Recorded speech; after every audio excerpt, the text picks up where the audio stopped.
Thanks. Good morning.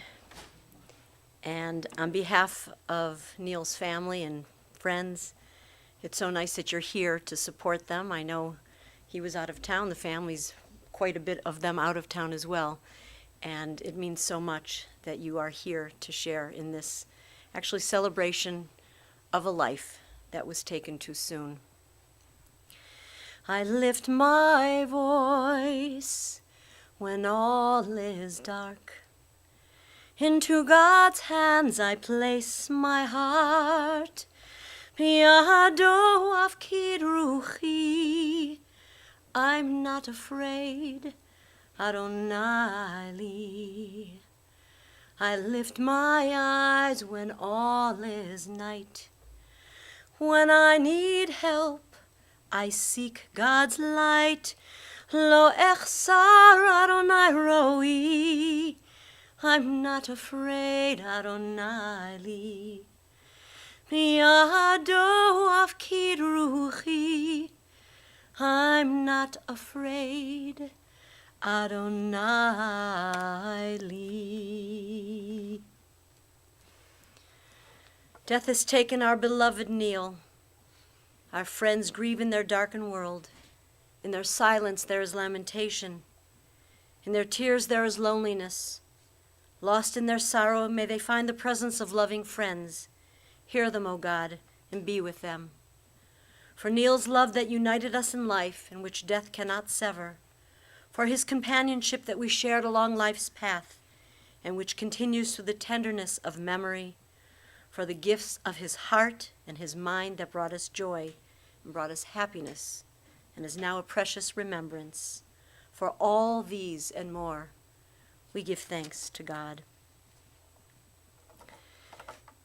I'm going to chant the words of the 23rd Psalm, and when completed, I'd like you to join me in the English.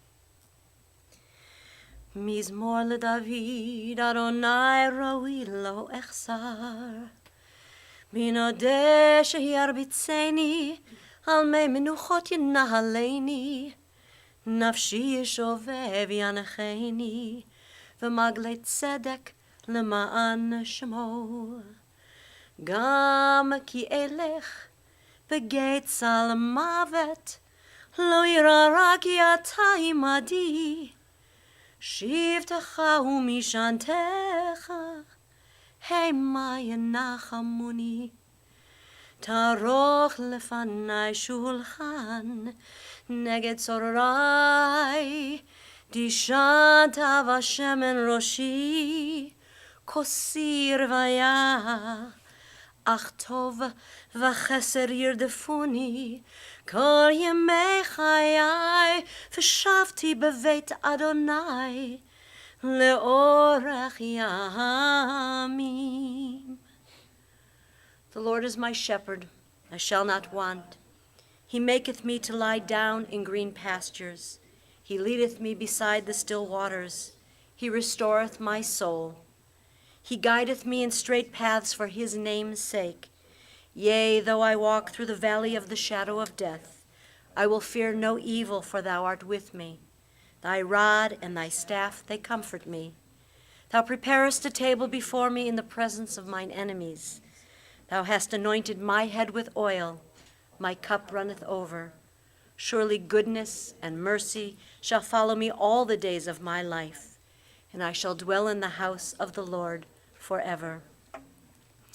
From Ecclesiastes we read, Lakol zman ve'et lachol chefetz tachat hashamayim, et laledet ve'et lamut, et lata'at ve'et lakor natuya, et lifrotz ve'et livnot, et livkot ve'et lischot. For everything there is a season, a time for every experience under heaven, a time to be born and a time to die, a time to plant and a time to uproot what is planted, a time to tear down and a time to build up, a time to weep and a time to laugh, a time to grieve and a time to dance, a time to throw stones and a time to gather stones, a time to embrace and a time to refrain from embracing, a time to seek and a time to lose, a time to keep and a time to discard, a time to tear and a time to sow, a time to keep silence and a time to speak. And this is a time that is perfect for that thought.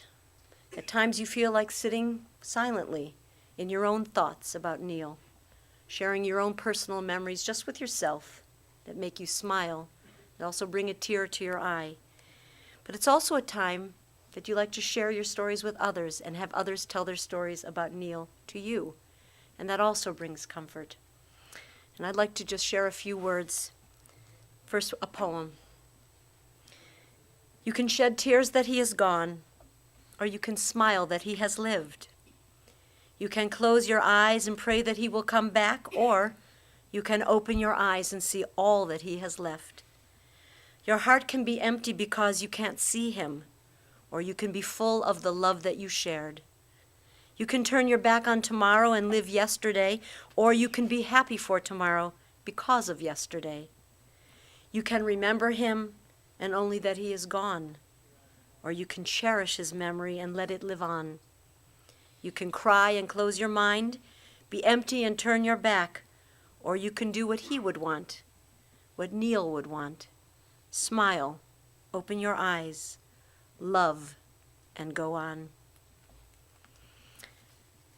Neil Heller was a man who, against the backdrop of lifelong medical challenges, created a fulfilling life not only for himself, but also in the lives of all he touched. Just 66 years old at the time of his passing, Neil was the son of Morris and Fay Heller of blessed memory, and is lovingly remembered today by his brothers Sherman and Ronald, their wives Eileen and Deborah, along with many nieces, nephews, cousins, and dear friends. Neil spent his life here in Cleveland, first working in his father's medical office, and afterwards as a docent and a volunteer at different Cleveland attractions. As you will soon hear from Sherman, Neil made many, many friends, actually many species of friends, to be exact. His various jobs at the zoo and at the botanical gardens, or even delivering meals on wheels to seniors, brought him so much joy and so much satisfaction as he interacted with students and children and adults alike.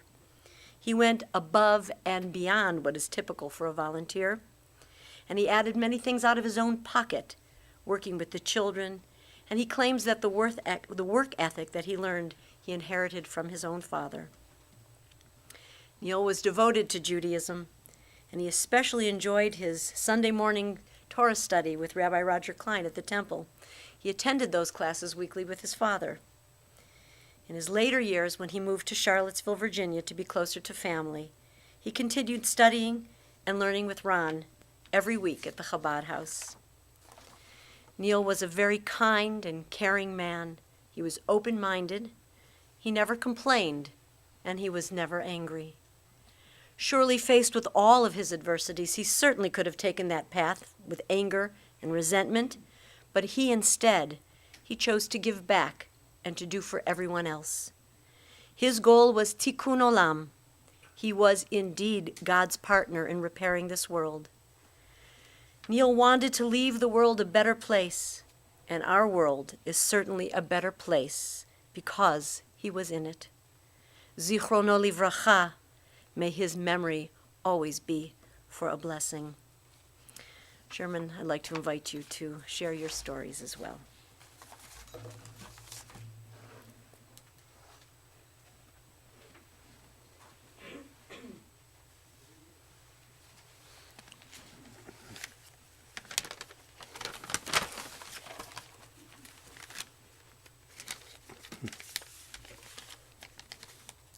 Well, Laura said some of it really needs repeating, that Neil he led a very humble life with minimal expectations, and I think all of us have seen his contagious smile.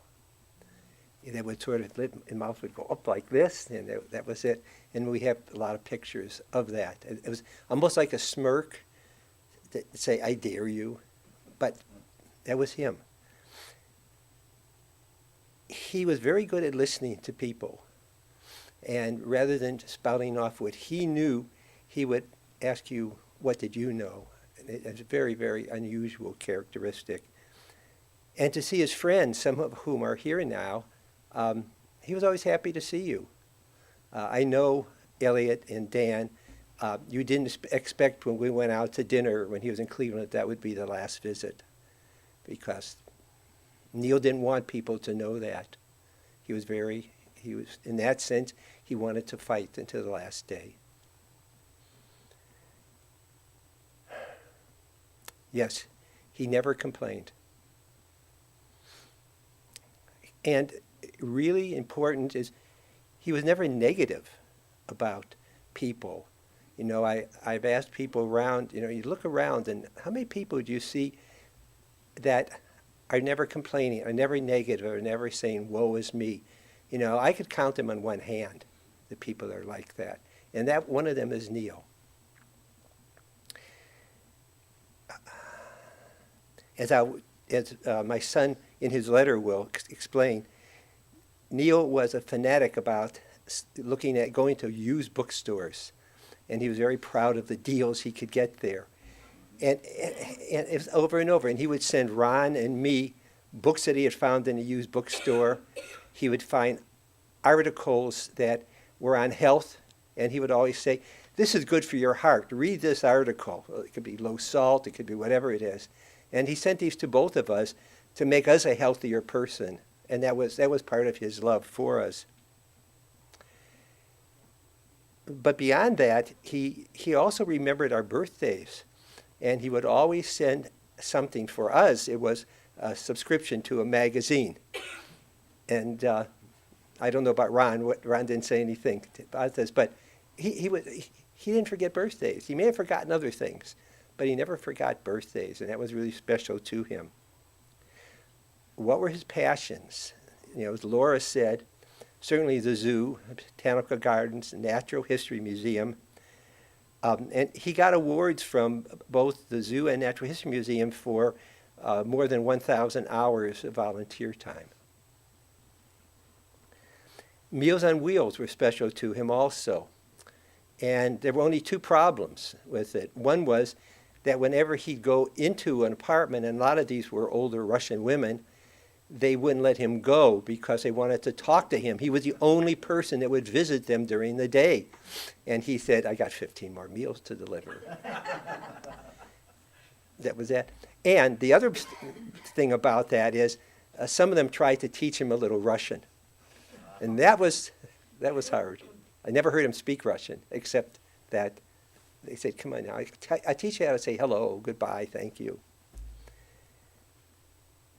When he was at the zoo, as Laura had mentioned, he went out and got books that he would give children. He got these stickers that would have animal images on them that he would give to children. And the zoo has a policy, you can't do that without permission. So every time he would do that, he'd have to go up and say, can I give these things out? And they would say, yes, of course, you can.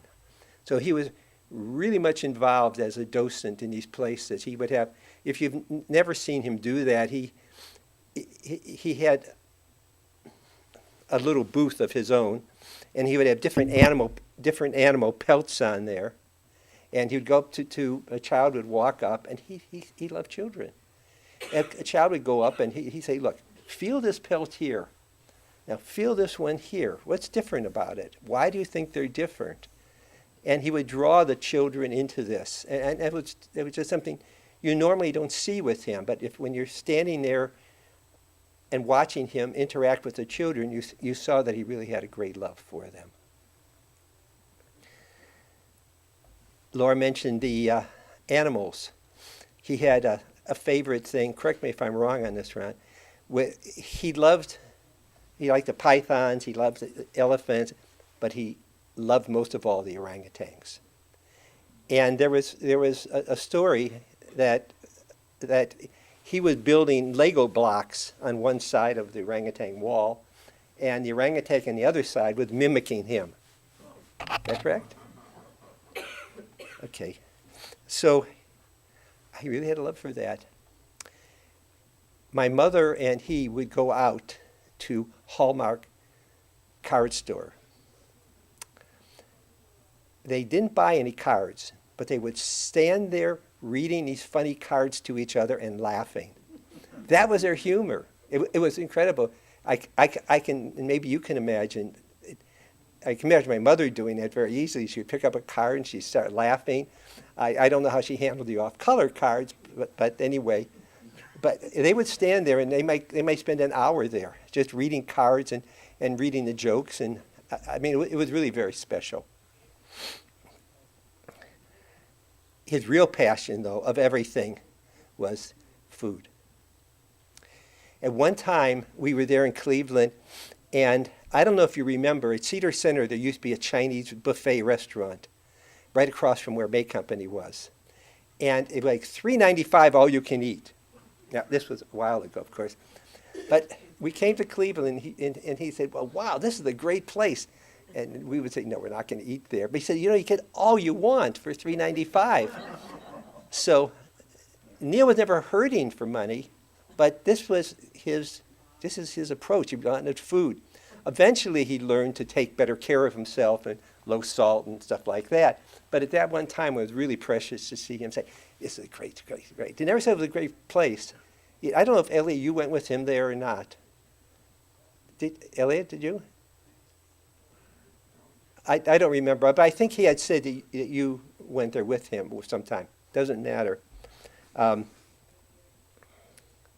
2 years ago, we went on a cruise, Eileen and myself and her family and my son, and we invited Neil to come with us.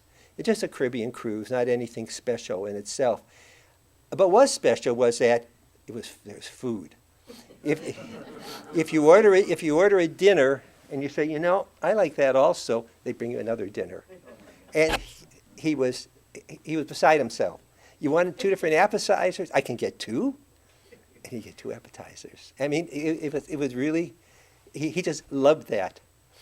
We went to a Passover service when we were on the cruise, and we ate Passover food and all that. And towards the end of that, we got up and went to the dining room, and Neil had another meal. So he was there, and he didn't put on any weight back then either, and he could do it. But he loves things that he'd never experienced before, like we went snorkeling. He had never done that before. We went on a flow rider. You know what a flow rider is? It's water that's jetted up, and you're on a boogie board aiming downward. And the whole idea is to try to not be pushed back up or not go all the way too down. And we took movies of him. He actually did that. And he did better than I did. And he actually loved that. I mean, it was really special for him. And then we found out that he had a virulent brain tumor. They operated. They were going to start him on radiation therapy and chemotherapy. There was an option post-surgery. They could either put him in a skilled nursing home because he couldn't go back to the group home any longer. They could have put him in a skilled nursing home, but Ronald and Deborah, knowing all the difficulties that lie ahead, put their lives on hold to take care of Neil. Through this whole period of time, they kept him smiling, music, fueling his passion for food, and with a big dose of love. Very special. During the last hard times, when he was in the hospice, an angel named Aaron spent nights with him, soothing him and helping him to be peaceful. Thank you, Aaron. But the nights were for him the hardest because that's when the devil comes out, when there's no activity and your mind is just roaming. And that's a scary time. And to have someone there who could just talk to him and soothe him and put him back at peace was very, very special. Thank you. My son now, who just moved into a new home, all boxes still filled, is getting married this weekend in Germany. He lives in Germany. He's a consultant there. And they're going through their marriage preparations, made a decision that he wanted to come fly here to spend some time with Neil. So he asked me, and I of course said yes. So he came over, and he stayed here until Neil passed, and then he went back, had to go back to Germany. When he got back, he put together a letter that he asked if I could read it here. So, I am Andreas, Sherman's son and Neil's nephew. I was there the last 4 days of Neil's life in the hospice in Charlottesville. It was a very deep and moving experience for all of us.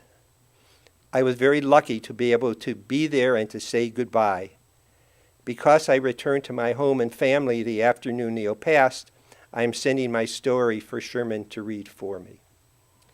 As a child, Uncle Neil was a mystery to me. It was my first direct experience with mental illness, and I can remember many conversations with my father trying to make sense of Neil's condition. It was challenging for me as a child and teenager to really connect to him. It was only later, as an adult, that Neil and I were able to build a relationship and for me to realize what a special person he was. As a college student, I spent a week at my grandparents' home, the first time I was there by myself. During this time, Neil gave me private tours of the museum and the zoo, where he worked as a volunteer, and took me down to one of Cleveland's alternate neighborhoods where we scoured used bookstores for rare gems. It was there that I first realized how much Neil knew and how, if I took the time to actually give him the chance, he would reveal himself to me. Later, we would share open talks about his mental illness, and he talked to me about the diagnosis given to him, the heavy medications he was forced to take, and the experiences in group therapy. He also told me about his personal conversations with God, in parentheses, and how he hid these conversations from his therapist because, as he told me with that wonderful little laugh of his, they wouldn't believe me anyway.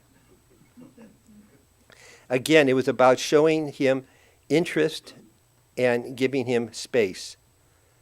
And then came the opportunity to be present during Neil's last days. I wasn't sure what to expect when we drove to the hospital, but when we got there, I was quite amazed at how peaceful and gentle the atmosphere was. There he was lying in his bed, this little man looking so beautiful with his shaven head and goatee. As I sat there at his side, holding his hand and whispering gentle words of encouragement in his ear, I was struck by how much like a monk he looked. It was as if he had come out of deep meditation or left his spiritual retreat to be amongst us and teach us about gentleness, kindness, and being at peace with death.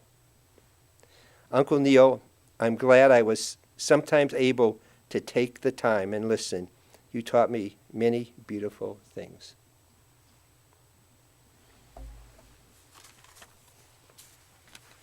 Thank you.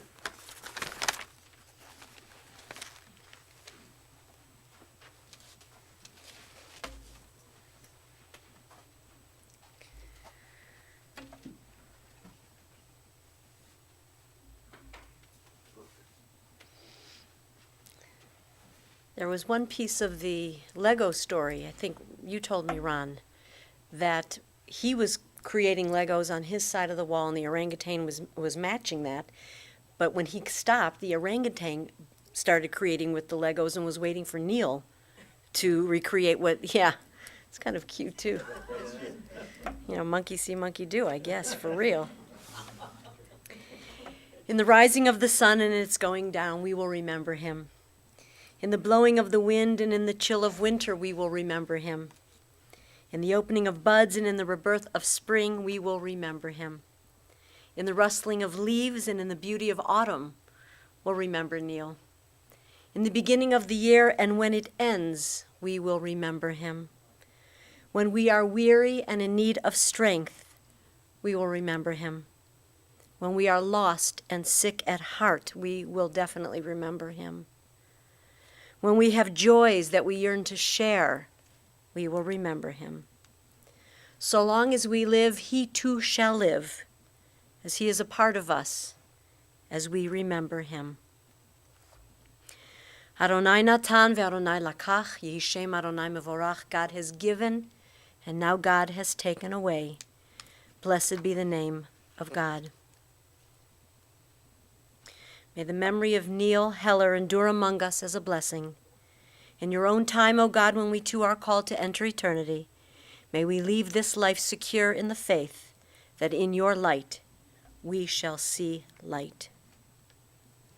In a moment, we'll rise together for El Malei Rachamim, but the family has asked me to let you know that immediately following the interment at Mayfield Cemetery, they will be receiving family friends at the Marriott East at 26300 Harvard Road in Warrensville Heights. It's in that little Harvard Park area.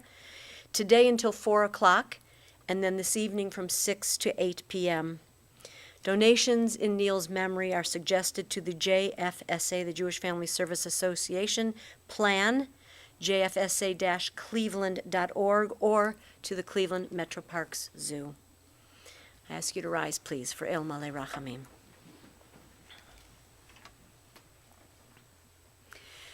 El Malei Rachamim, shochen במרומים, המצא מנוחה נכונה תחת כנפי השכינה, עם קדושים וטהורים כזוהר הרקיע מזהירים. את נשמת נתן בן משה ופגלה שלח לעולמו. בעל הרחמים יסתירהו בסתר כנפיו לעולמים, ויצרור ביצרה חיים את נשמתו, אדוני הוא נחלתו, וינוח בשלום על משכבו, ונאמר Amen. Compassionate God, eternal Spirit of the universe, grant perfect rest in your sheltering presence to Neil Paul Heller, who has entered eternity. O God of mercy, let him find refuge in your eternal presence, and let his soul be bound up in the bond of everlasting life. God is his inheritance. May he rest in peace. And we all say, Amen. You may be seated. This concludes our service here. We continue now to Mayfield Cemetery. As soon.